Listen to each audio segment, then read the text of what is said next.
Smriti-Purananam Alayam Karunalayam Namami Bhagavat-Padam Shankaram Lokashankaram Shankaram Shankaracharyam Keshavam Badarayanam Sutra Bhashyakritau Vande Bhagavantau Punah Punaha Ishvaro Gururatmeti Murti Bheda Vibhagine Vyomavad Vyapta Dehaya Dakshinamurtaye Namaha. Om Sahana Bhavatu Sahano Bhunaktu Sahaviryam Karavavahai Tejasvi Navadhitamastu ma vidvishavagaihi. Om Shanti Shanti Shanti.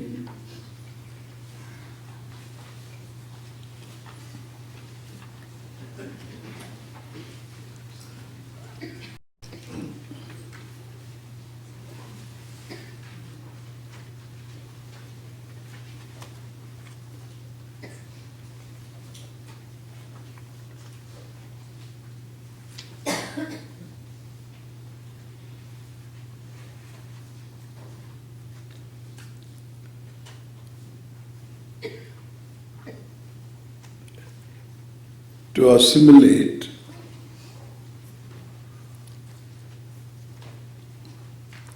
the meaning of these words, Satyam, Jnanam, Anantam.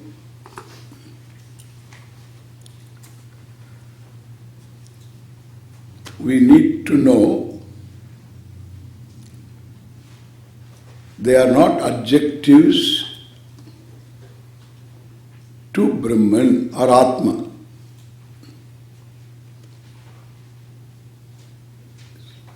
Satyam, Jnanam, Anantam, Brahma, which is Atma.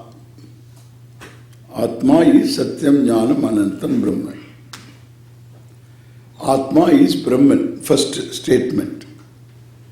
The self is Brahman. That is the first statement. Then, what is Brahman? So one more word I don't know. See, I want to know the self, what it is. I know the self as a karta, as a doer, as a knower, as an experiencer, as sukhi, as a happy person occasionally, dukhi, very intimately. So this is what I know about me. I'm a limited person, limited in knowledge, limited in capacity, skills, in memory, and all limited. Anything you say is limited. Your visual perception is limited, auditory, everything is limited. So, me means limited. Yeah, private limited. And public limited means a few people, limited people joining limited. That's called public limited company. So private limited, personally limited, publicly also limited. So because few limited people put together don't become limitless. Therefore public limited, okay? So you understand what it is? Therefore limited is limited. Even if you bulge, you are limited. Therefore, so this is me. I know this. And negating this or not negating this, I am told you are Brahman. If you are Brahman,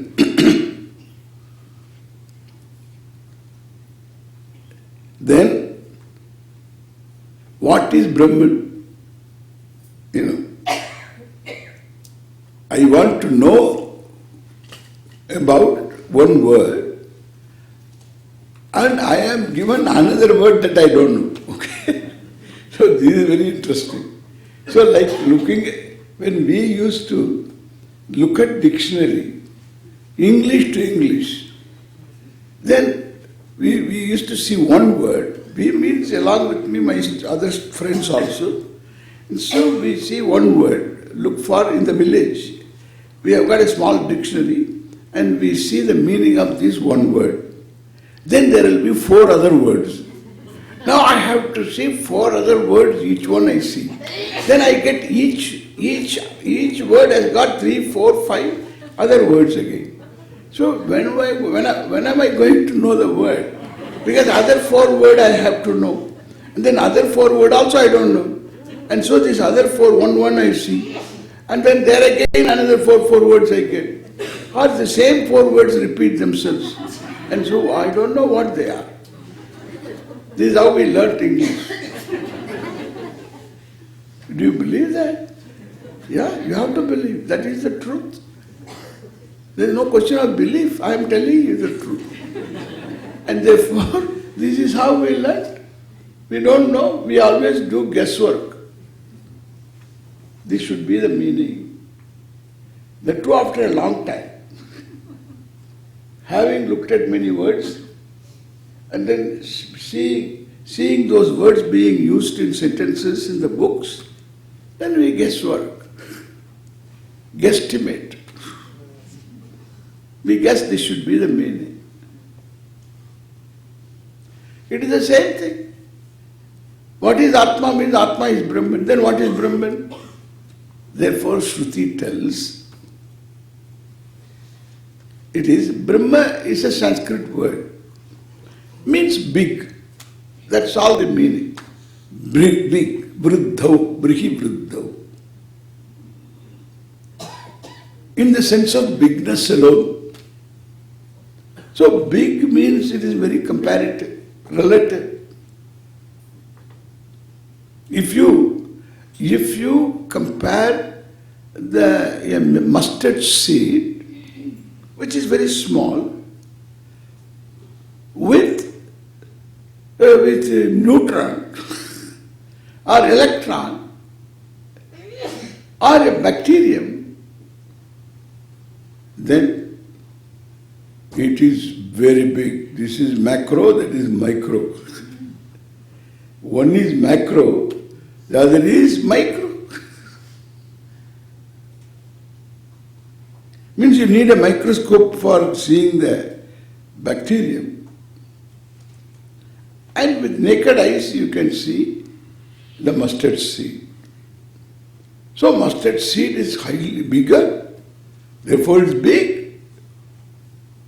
Therefore the word big is always relative. Therefore it's a big mustard seed. A big mustard seed. Huh? The eyes are the same. Then you say, oh, this is a big orange. So the orange big orange, a big rat, and a big mountain. See that? Big is the same. The mountain big, orange big, rat big, mustard big, and bacterium big. Oh, this is a huge bacterium. All are big, relative. So big has no meaning. In the sense, no definite meaning, this much alone is the size.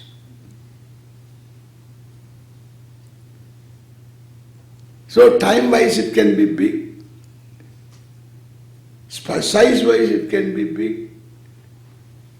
Skill-wise it can be big. So what is this big? Brahma means big. How big? Itself a noun. It's not an adjective. Qualifying a noun. And therefore itself, big itself is one noun. Therefore something we understand that by the hearing the word, when we know the language, we come to know that there is a substantive, there is a thing, and which is, let me use the word vastu. There is a vastu, a substantive is called vastu. There is a vastu which is big. what is that? I want to know. What is this Brahman? I am big means what? Then the word is commented upon. Satyam, Jnanam, Anantam. 3 words. So 3 words are necessary only. I see many Brahmans. All other Brahmans are not Anantam. This is Anantam. Anantam means something limitless. That which has no end. That which has no limit. Up to this Brahman. And beyond this Abrahman. Up to this Brahman. Beyond this Abrahman. But up to this I am there. Beyond my nose nothing is there. Whichever is farther for you. Beyond the nose, not me begins. Or beyond the tummy, not me begins. Whichever is farther for you, okay? So, not me begins beyond the nose. And I am told, I am Brahman. Atma is Brahman. Brahman means big, something big. Anantam, limitless. Oh, then there are limited Brahmans and therefore there is limitless Brahman. How many Brahman? How many Brahman? Raman, Yatanai Ramanadi. There's a song. There are so many Ramas.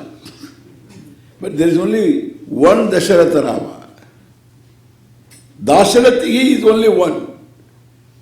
Baki sab Sapat Raman onwards. So there are many Ramas. Raman, Yatanai Ramanadi. Kitna Ram hai? Ram hi Ram hai. But there is only one Rama, that is Rama, that is Dasharati.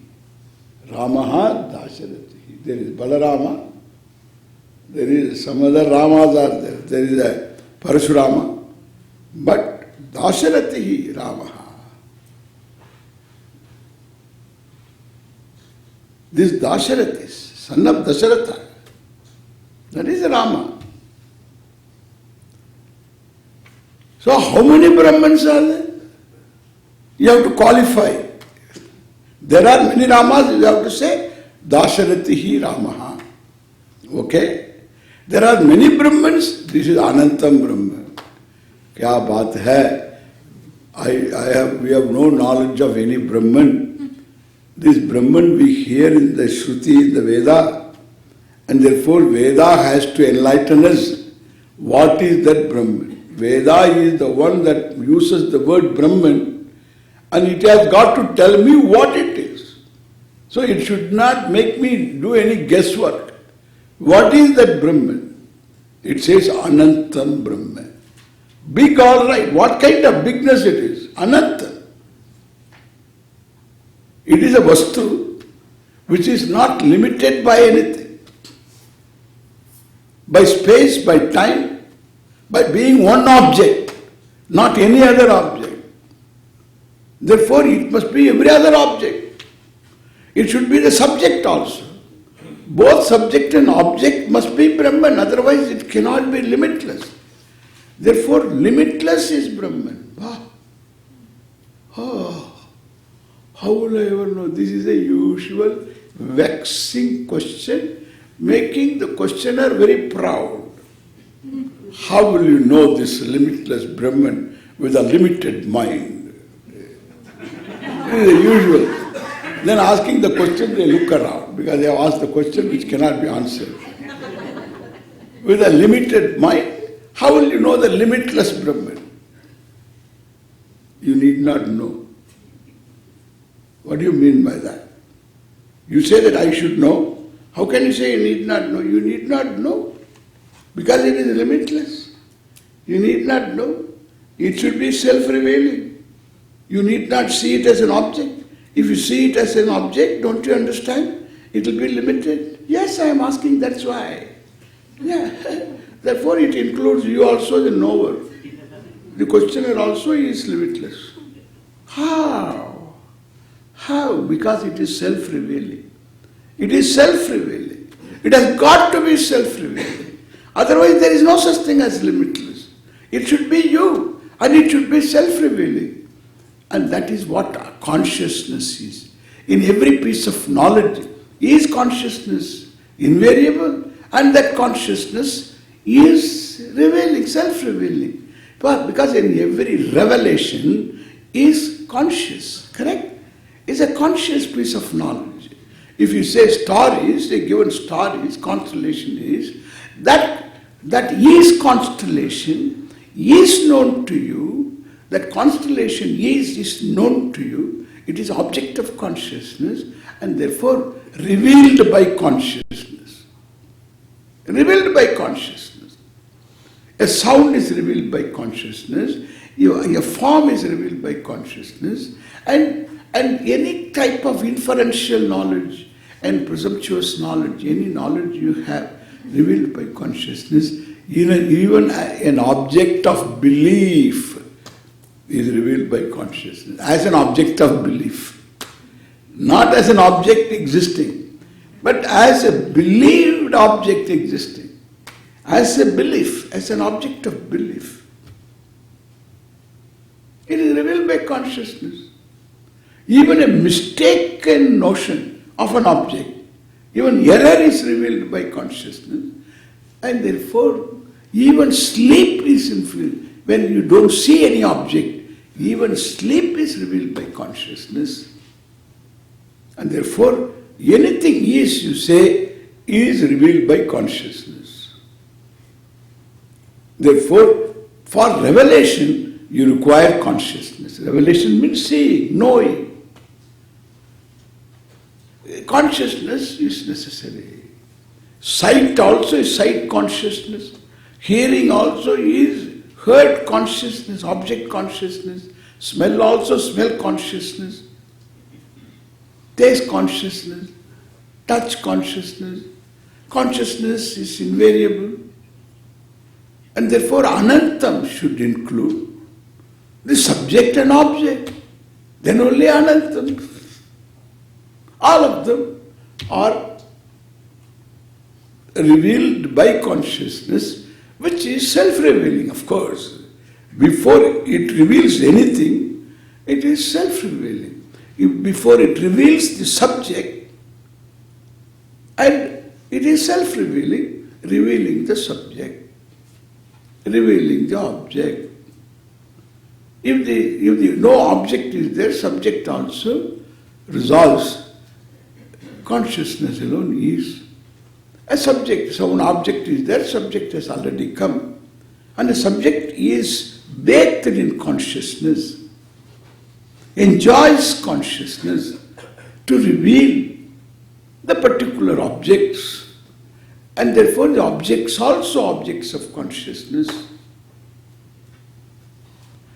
Both the subject-object exist must necessarily be, the limitless must be consciousness, and limitless, if it is consciousness, the subject exists, and that should be limitless. The subject, limited subject, is sustained by the limitless. Same consciousness must be limitless. That should be lending its existence to the subject. Limitless subject consciousness should be lending its existence to object. That is called Sat. That is called Chit. That is called Anantam. This has to be a little more explained. One word we take. We took Anantam. Anantam Brahma.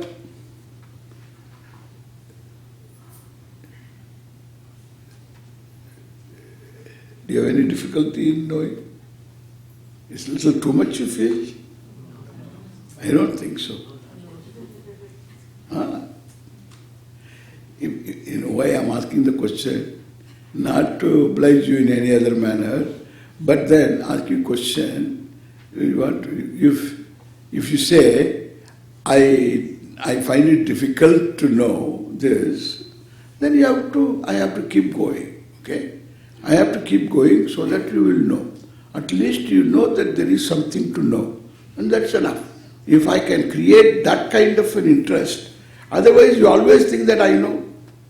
Then afterwards you ask me, Swamiji, I know this, why I feel like this? But now you know that I don't know, that is why I feel like this. Now you know. I need not answer questions like that. Therefore it is always advantageous to me if you don't know or you know. The both are okay. And therefore don't think I am going to change the trend of my talking now. Teaching, I will maintain the same trend. I will take one word. I took one word, Anantam. I brought in Chit and Sat, both. Yesterday I promised you, we go one word and the other two words will come. Okay? So the other two words will automatically come. You pull one leg of a cart, all the other three legs will come together. Okay? So like this, here, one word you understand. To understand that one word, the other two words have to be there. Otherwise you can't understand one word. Anantam means there is only one, limitless, which we have discussed. Again I am repeating. Anantam is limitless. What are the limits? What are the limits possible? What are the limits? That has to be understood properly. Limits means this is a flower. That means, so it's not my glasses, it's not me, my clothes, and it's not anything else. In this world there is a chair, there is a table, there is a ceiling, there is everything else, star onwards. It's only a flower. A flower. And definitely where it is, in the universe, there are many galaxies. There is one galaxy called Milky Way. In this Milky Way, in one corner, there is one small sun, which is a star. And this small sun has got parivar, and it has got its own parivar, means its own planets orbiting around the sun. They are spin-off, they are children of the sun, and therefore they are going around the sun. Mera, Mataji, Pitaji, and therefore they are going around the sun. Children, small children, and they are in the orbit. And then, so this sun, they are trying to get to the sun.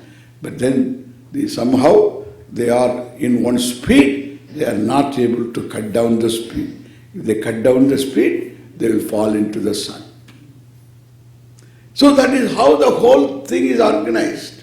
So anything a spin-off from the mother body, it goes around the mother. And is not allowed to fall in the mother. Mother is busy, okay? And so it's just kept in the orbit. It has to fall. It wants to be on the lap of the mother. And the mother also is moving, okay? Mother also is moving.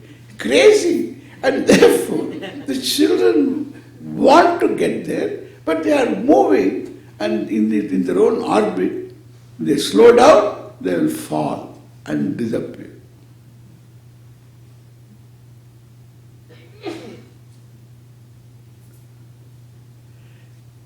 And these children are called, so this Mercury and the Venus and the Earth and Mars and then Jupiter and Saturn. Malum ho gaya? And then each planet also, they have got their own children, planet-born children. They are called moon, and they are going around the planet, correct? Every moon, Saturn has got its own moon, Jupiter has its own moon, Earth has got its own moon, and therefore they are all unka bacha, moon ka bacha. No. the planet ka bacha. Children of the planet. They are called satellites.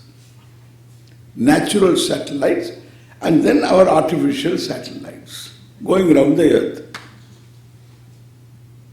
Itna malum ho gaya. So these are these are all big things. Then there is one planet and the planet is orbiting. And in the planet on this planet called Earth, there is a landmass, and this landmass, there is a continent North America, and there is a state Pennsylvania, and there is a how to point out our place. So there is a town called Stroudsburg in the north, and in the south there is another town, Allentown. So Tayor Madhye, between these two, there is one place called Sailersburg. And in Sailersburg also there are many houses. But this one, there is one flea market. Everybody will direct you. Right opposite to flea market. Today, whenever you find time, please go and see. It's right opposite. Right opposite. Lot of people come here on Sundays only to cover both. Flea market. Opposite to flea market, there is this Gurukulam, and in the Gurukulam there is this shrine. In front of the shrine there is a small hall, and in the hall, in one end, there is a chair. On the chair is sitting Swami, and in Swami's hand there is a flower, and this is flower. Only one. Among the flowers, there is a red flower, there is a rose, there is chrysanthemum. This flower that he has got, neither rose, nor chrysanthemum, nor any other carnation, jasmine, all these flowers, vomit all of them.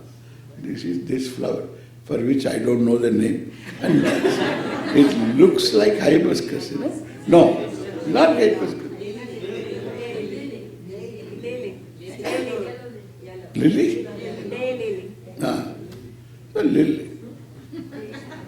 Anything you don't know, lily.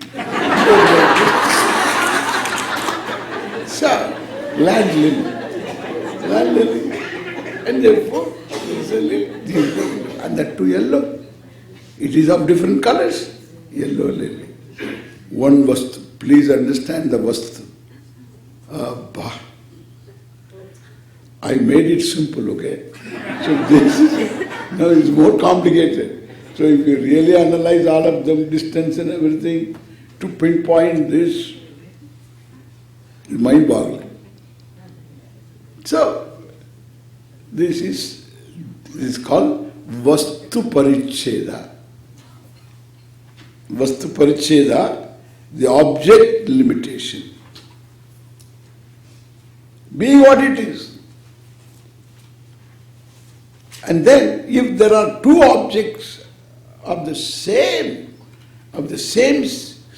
group, there are two lilies, both of them are yellow, but the lily at place P, at lily place P1. Okay?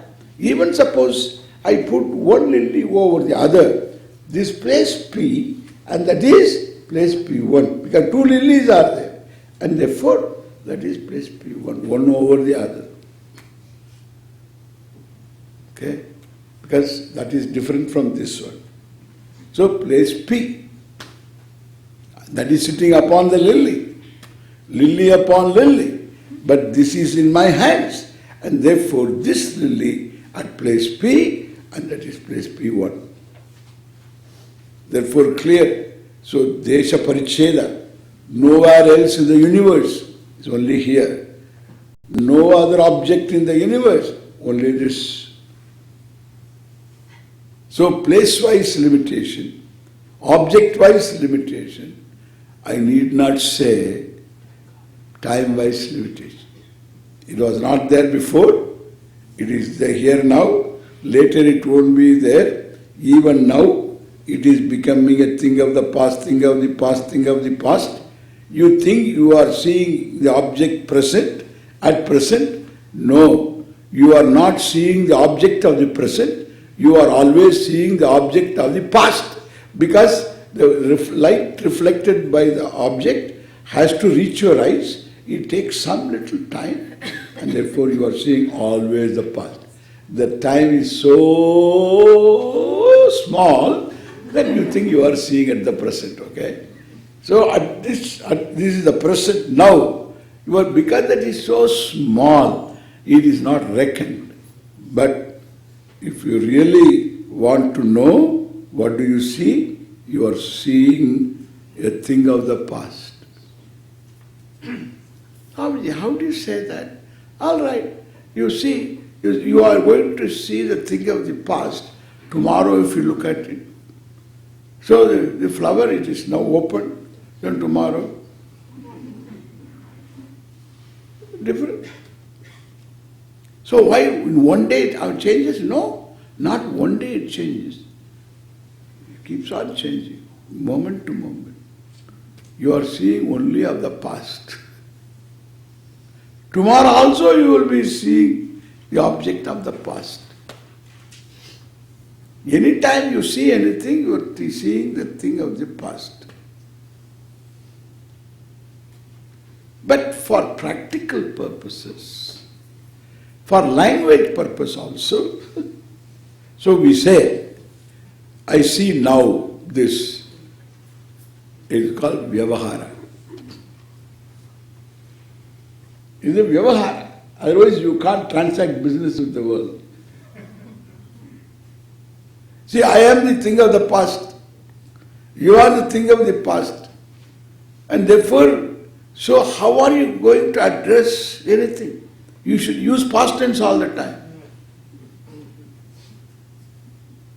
Then I should see the past person, and you should see that you are seeing the past person. So come on, be present, and you have to request me. By the time you become the past, and then I become the past, let us not think too much about it, because the institution we have to search for. Where is it nearby? So the institution. I can't use the word institution anymore, unless I qualify heavily. Otherwise, I don't say Gurukulam is an institution. I never say that. It's a problem. In America, all words are all very, very nice words. You never say get lost. You never say let us have some space. Correct?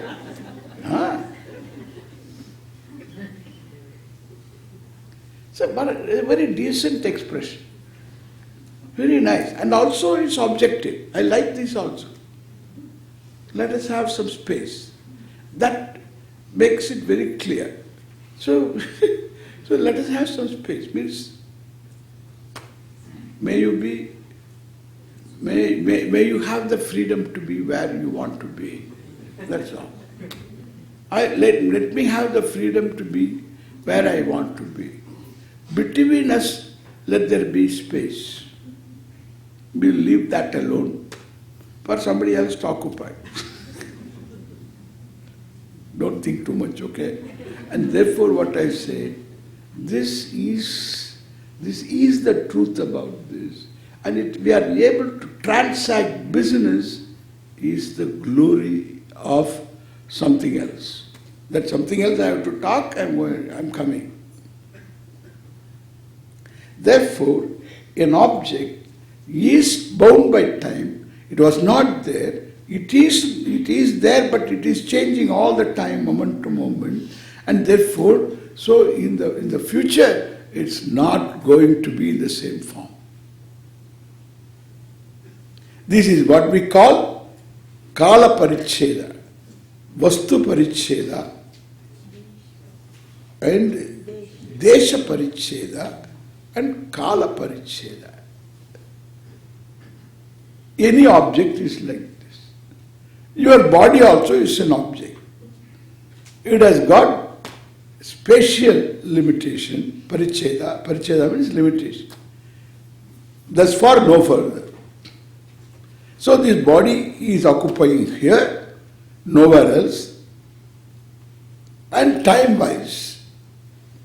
And that is, there was a time when it was not, there will be a time when it won't be, even now it is changing.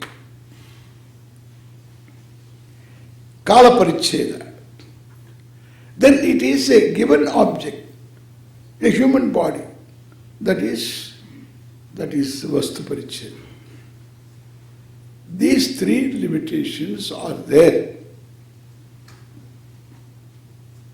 for any object you talk about.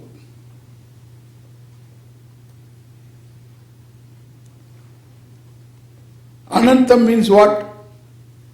So if it is time-wise limited, you can't call it Anantam. It is Kala Parichinna.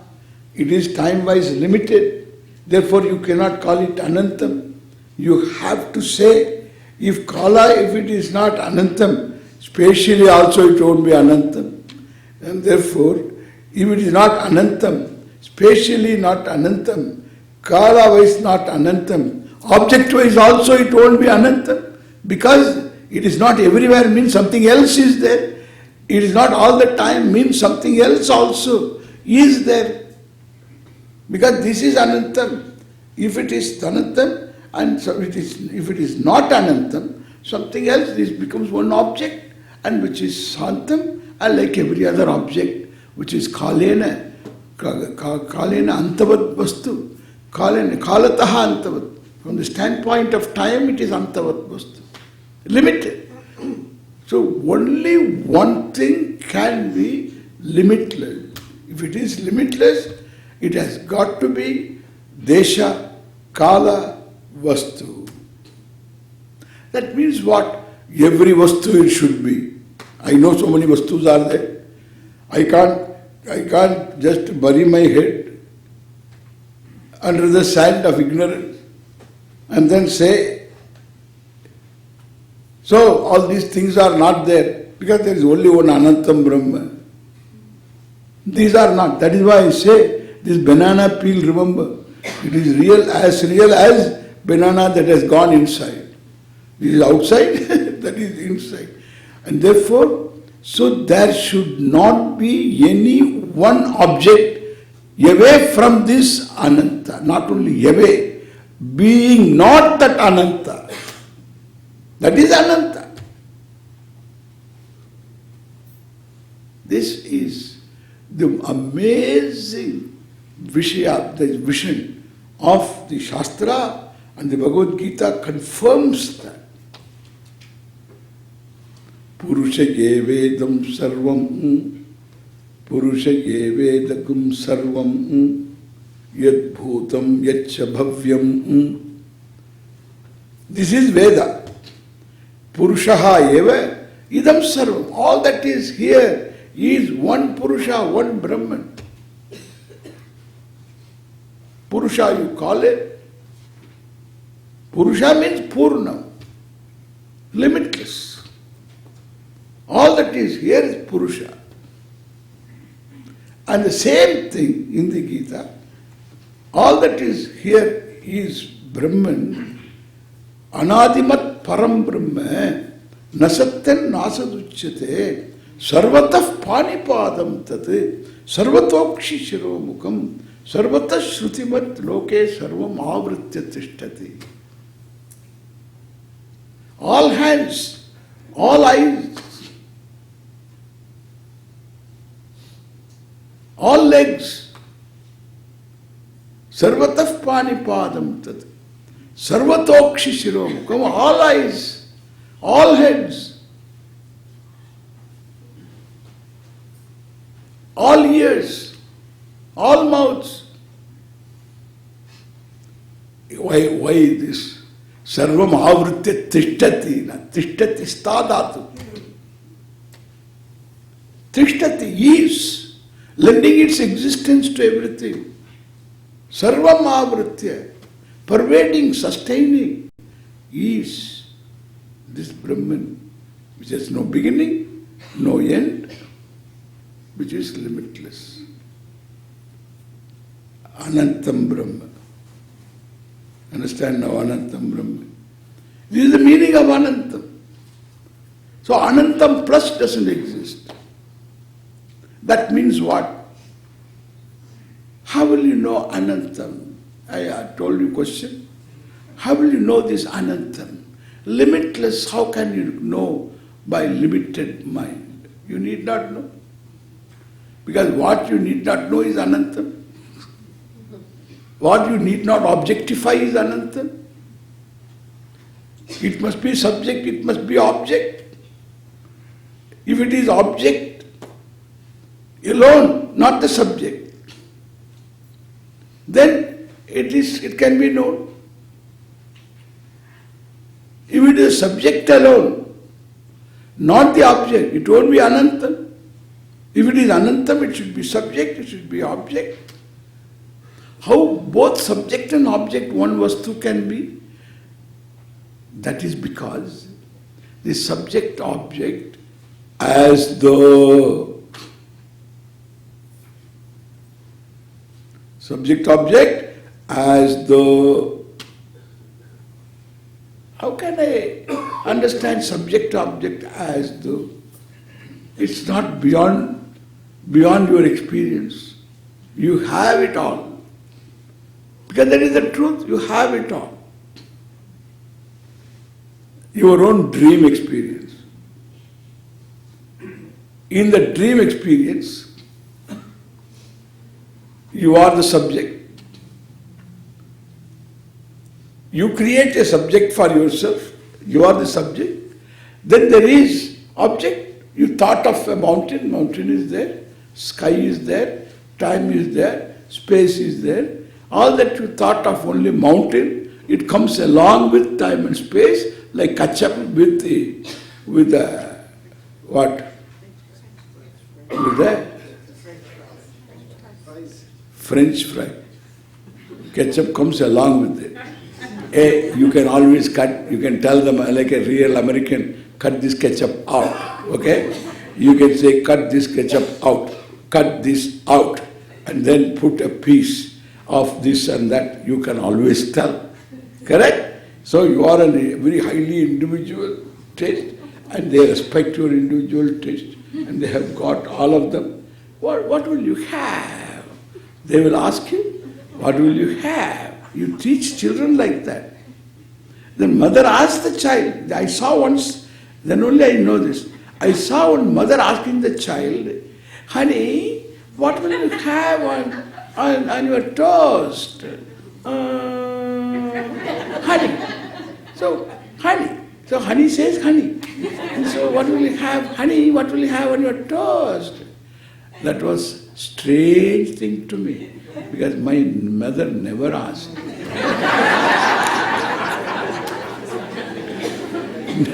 Neither honey, nor what will you have? Never. When she gave me something, I have to eat. That's it. Period. Therefore, we are all designed for becoming sannyasi. Our whole culture is sannyasi culture. Yadricha lava santushta. I call it thali culture. You order thali. These fellows do not know what is thali. So you have got a buffet. You choose what you want. But thali you don't know. Only Indian restaurant has got thali.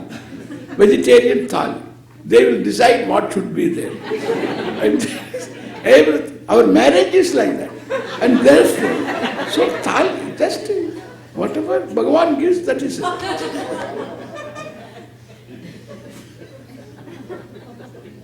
It's an amazing culture. You can't even understand what it is all about. It's a thali culture.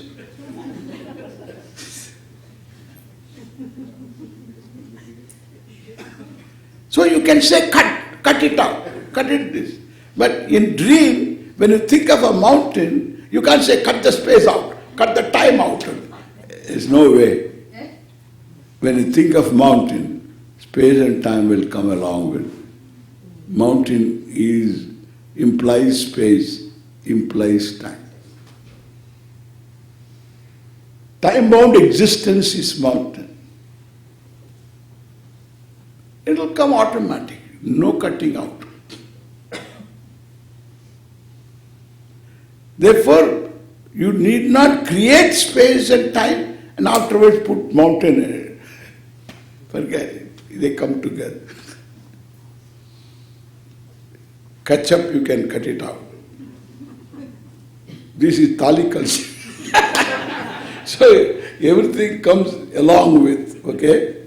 Everything comes along with, they will bring the bill also. So in India. So one Thali and the bill come along with that. In dream, that's how you do.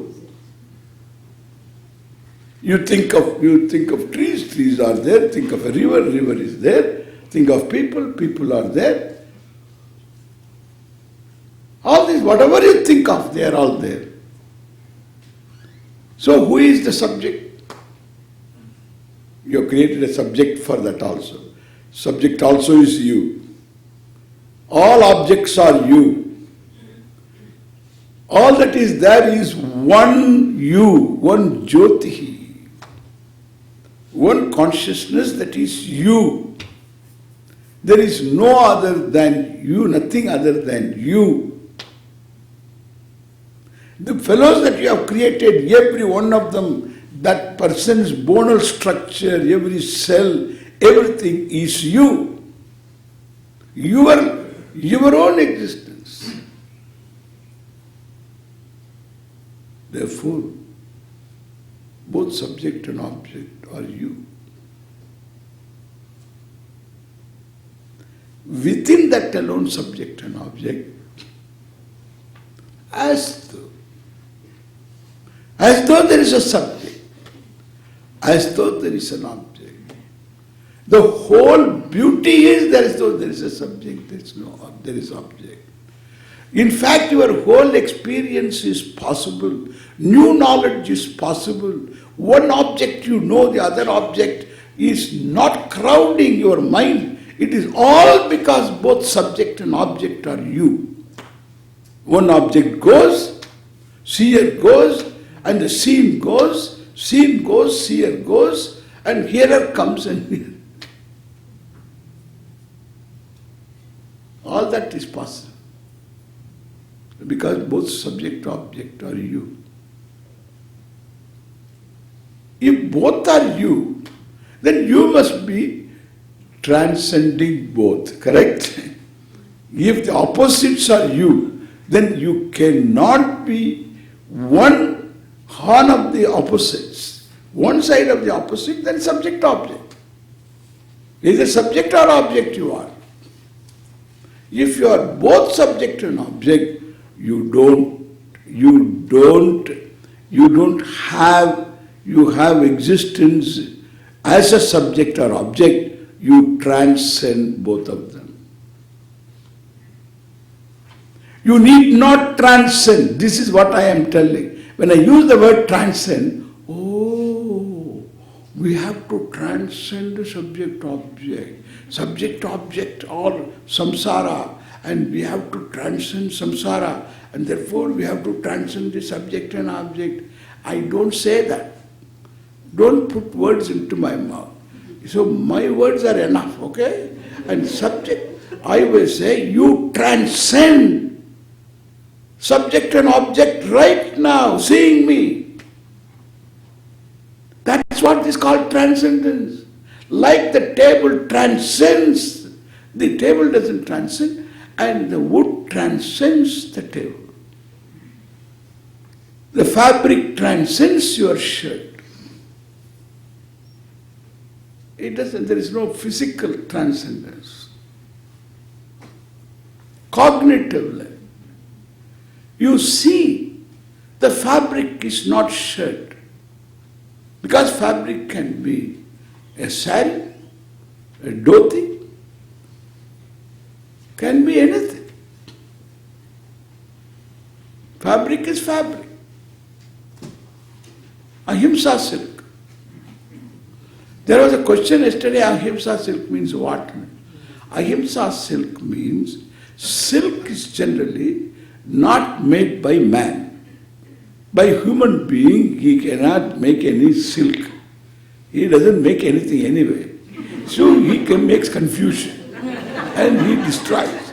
So this ahimsa silk means these silkworms make a cocoon and then it wants to come out later. Safety. Its own security. It makes a cocoon. It is inside. Once it has grown fully, it comes out. When it comes out naturally, the silken thread has to be broken. The cocoon has to be broken. The thread is broken. Otherwise, it is one continuous thread.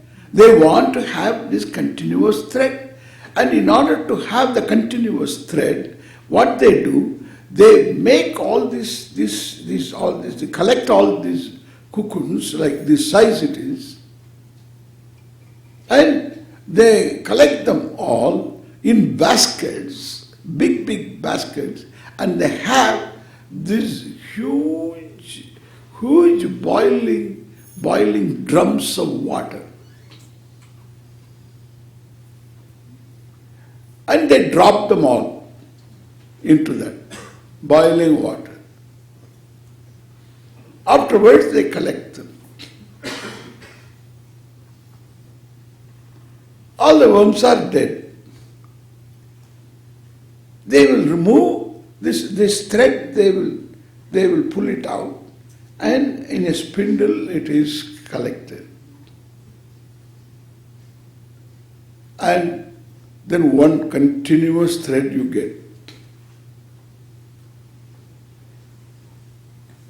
Then the worms are thrown away. Dead ones. So it's a wholesale killing. That is himsa.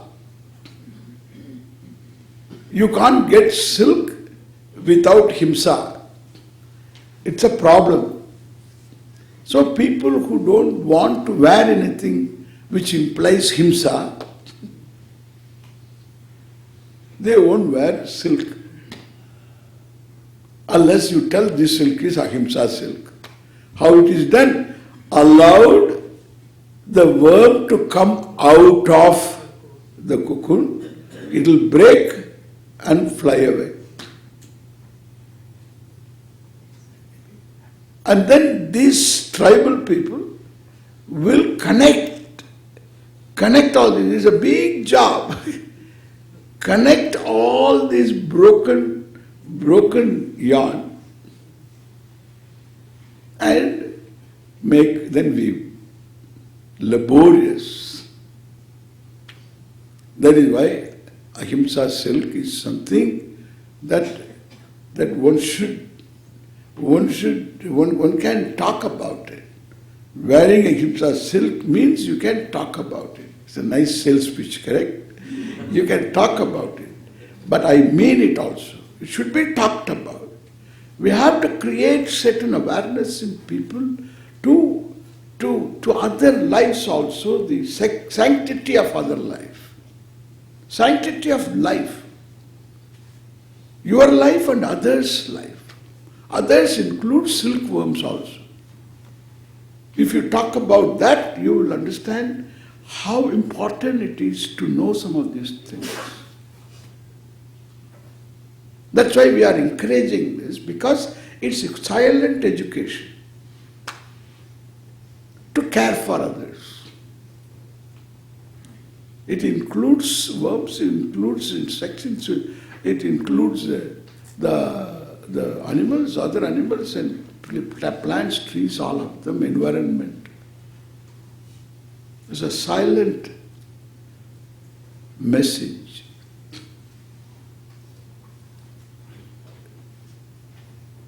And we say, this is ahimsa silk. You need not say, even if you say, it doesn't matter, that shawl is my shawl. This ahimsa silk is mine. You can say that I don't mind at all. So, yesterday you said, the ahimsa silk is mine. That's okay. You can tell. That's a gift. that is doubly. That gives a message to the people. My story, this is mine. They are making use of it very well.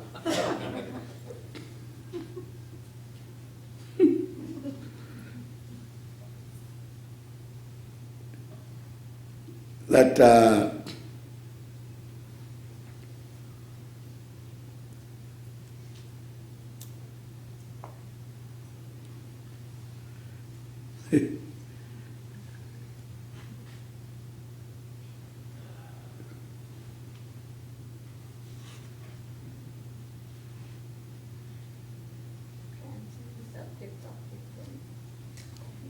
so the Anantam, the word, you're talking of Anantam. Anantam, the word, brings in another factor. It includes the subject, it includes the object, the both subject and object are transcended by another vastu, another reality, because the shirt is the fabric. Shirt is the fabric. Fabric transcends the shirt.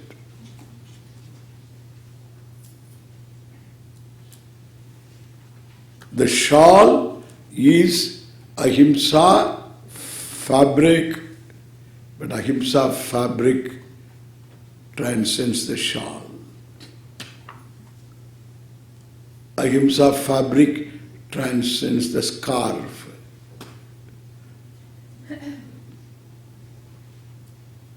So you understand only ahimsa fabric. And you say also, so testing the scarf, you say, oh, is this ahimsa fabric? You say that. Yes. This is ahimsa fabric. You transcend. Already scarf is transcended. Correct? That is called transcendence. There is no physical distance. Therefore, you need not resolve one into another. You need not make the scarf disappear to understand the fabric. Idiocy, that is. But the whole Vedanta world is idiotic. They will talk of Advaita and talk silly.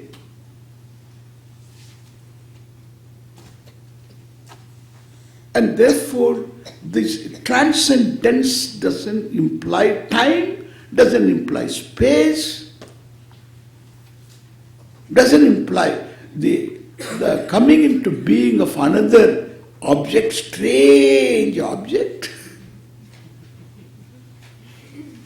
The subject-object is sustained by something that transcends the subject-object, that is called Sat. Anantam becomes Sat. Now our problem is, all right, Anantam is Sat. How do I know that? Big problem. We will come to that. Om Purnamadav Purnamidam Purnat Purnamudachyate Purnasya Purnamadaya Purnameva Vasishyate. Om Shanti Shanti Shanti. Harihi Om Sri Gurubhyo Namaha. Harihi Om.